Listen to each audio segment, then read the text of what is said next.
Salam sehat sejahtera, jumpa lagi di channel Mata Ketiga. Di jantung Anatolia, Turki, tersembunyi dua misteri besar yang hingga kini terus menggugah rasa ingin tahu para ilmuwan dan peneliti dari berbagai penjuru dunia. Yang pertama adalah keberadaan jejak roda purba yang terukir dalam batuan vulkanik di lembah Frija. Yang kedua adalah penemuan patung raksasa dalam penggalian arkeologis di kota kuno Aizanoi. Kedua penemuan ini tidak hanya menghadirkan teka-teki sejarah yang belum terpecahkan, tetapi juga membuka pintu spekulasi terhadap kemungkinan keberadaan peradaban cerdas yang jauh lebih tua daripada yang kita kenal selama ini. Jejak roda purba yang mengguncang dunia arkeologi. Lembah Frija terletak di wilayah Anatolia Barat, Turki. Dikenal luas sebagai tempat yang kaya akan warisan sejarah dari masa kejayaan Kekaisaran Hittite hingga Romawi. Namun di balik keindahan alam dan lanskap vulkaniknya yang dramatis, tersembunyi guratan-guratan batuan yang telah memicu perdebatan sengit di kalangan akademisi. Jejak roda yang terukir dalam batuan tufa, jenis batu vulkanik yang berasal dari abu gunung berapi yang telah mengeras, menjadi sorotan utama penelitian yang dilakukan oleh Dr. Alexander Koltipin, seorang geolog dan peneliti dari Universitas Ekologi dan Politik Internasional Moskow. Penelitiannya dilakukan secara langsung di lapangan dengan pengamatan dan pengukuran mendetail terhadap kedalaman, jarak antar alur, serta kondisi geologis di sekitarnya. Koltipin menyimpulkan bahwa alur-alur ini bukanlah hasil dari gerobak ringan seperti yang digunakan oleh bangsa Hittite atau Frija. Sebaliknya, ia percaya bahwa jejak ini ditinggalkan oleh kendaraan besar dan berat yang mungkin tidak berasal dari peradaban manusia yang kita kenal saat ini.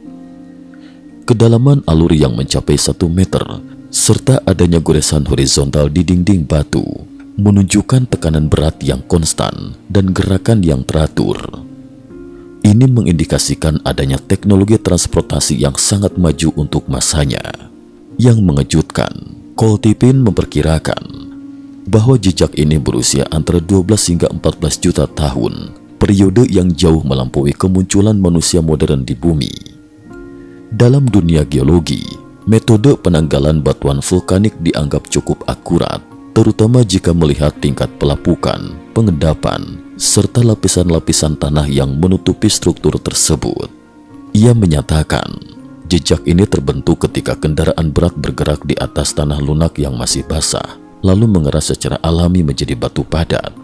Ini sama seperti proses terbentuknya fosil jejak kaki dinosaurus. Hanya saja kali ini bukan binatang, tapi kendaraan. Namun teorinya bukan tanpa kritik. Banyak arkeolog konvensional menolak hipotesis ini karena dianggap bertentangan dengan kerangka waktu evolusi dan sejarah manusia yang telah mapan. Tapi Koltipin bersikukuh bahwa jika bukti fisik menunjukkan ketidaksesuaian, maka teori lama pun seharusnya dikaji ulang.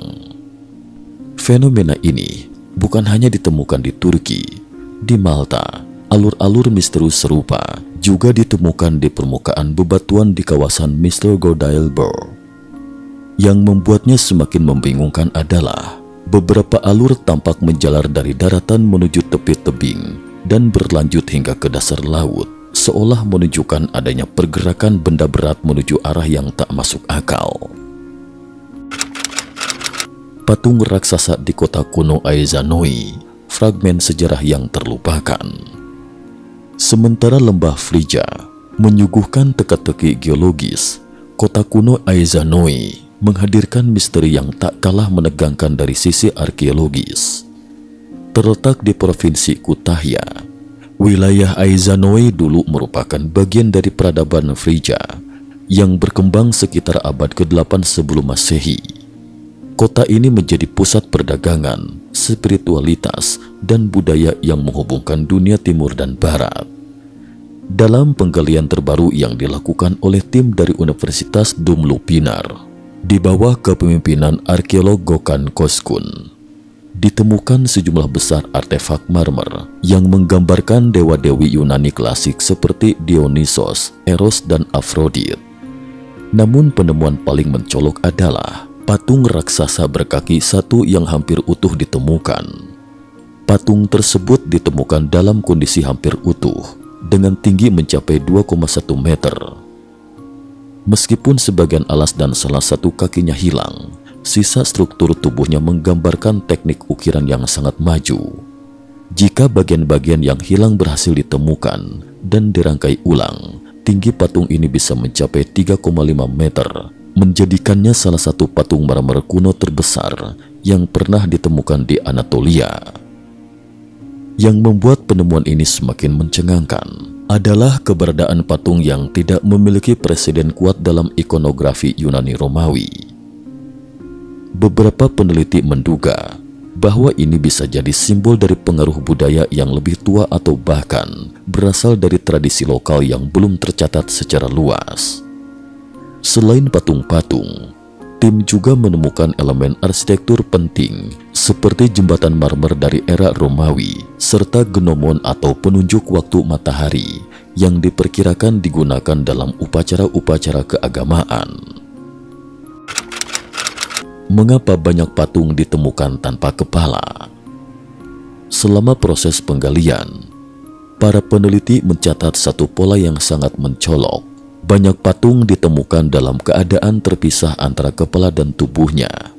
Fenomena ini telah menjadi subjek diskusi panjang di kalangan arkeolog, dan setidaknya ada 3 teori utama yang dikemukakan. Pertama, faktor konflik.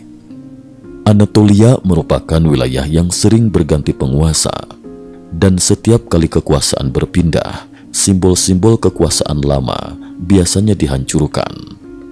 Patung-patung dianggap sebagai lambang spiritual dan politik, sehingga pemenggalan kepala bisa jadi merupakan tindakan simbolik untuk menghapus identitas budaya sebelumnya.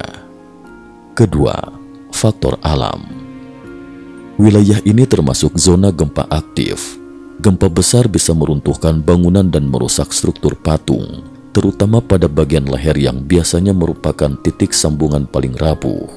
Ketiga, teori teknis dan produksi. Gökhan Köskün meyakini bahwa banyak patung dibuat secara modular di bengkel pemahat. Kepala, tubuh dan bagian lain diproduksi secara terpisah untuk efisiensi dan kemudian dirakit di lokasi akhir.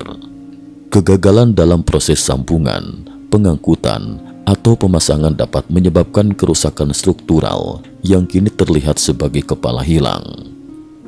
Köskün juga mengungkapkan bahwa beberapa patung kemungkinan besar sengaja dibongkar dan dikuburkan sebagai bagian dari ritual atau upacara keagamaan. Ini sejalan dengan praktek di beberapa budaya kuno yang memperlakukan patung bukan hanya sebagai hiasan, tetapi sebagai medium spiritual. Menyusun ulang mozaik sejarah yang hilang. Dengan semakin banyaknya penemuan luar biasa dari Aizonai dan Frigya, para arkeolog kini memiliki kesempatan emas untuk menyusun ulang sebagian mozaik sejarah Anatolia yang masih misterius. Selain mendalami aspek artistik dan struktural, analisis lanjutan terhadap teknik pemahatan, jenis marmer, dan konteks penemuan juga sedang dilakukan untuk memahami lebih jauh budaya yang pernah berjaya di kawasan ini. Tim dari Universitas Dumluppinar Pinar berencana untuk memperluas area penggalian dan mencari bagian-bagian patung yang hilang, terutama alas dan kaki patung tersebut. Jika berhasil, patung ini bisa menjadi salah satu bukti material penting dalam memahami hubungan antara mitologi lokal dan pengaruh budaya asing di Asia Kecil. Sementara itu, jejak roda purba di Frigya terus menjadi topik yang membelah opini komunitas ilmiah. Meski banyak yang skeptis, tidak sedikit pula yang mulai mempertimbangkan bahwa mungkin sejarah manusia dan bahkan sejarah bumi masih menyimpan lapisan-lapisan yang belum tersingkap. Kedua penemuan ini, meski berasal dari disiplin yang berbeda, menyatu dalam satu narasi besar. bahwa masa lalu tidak sesederhana yang kita kira. Ada peradaban yang terlupakan, teknologi yang belum dikenali, dan kisah-kisah yang menunggu untuk ditemukan kembali. Dan mungkin dalam setiap potongan batu yang terkubur, dalam setiap alur yang tertinggal di bumi, kita sedang membaca halaman-halaman tersembunyi dari kisah agung peradaban umat manusia. Cukup sekian dulu. Terima kasih atas perhatiannya.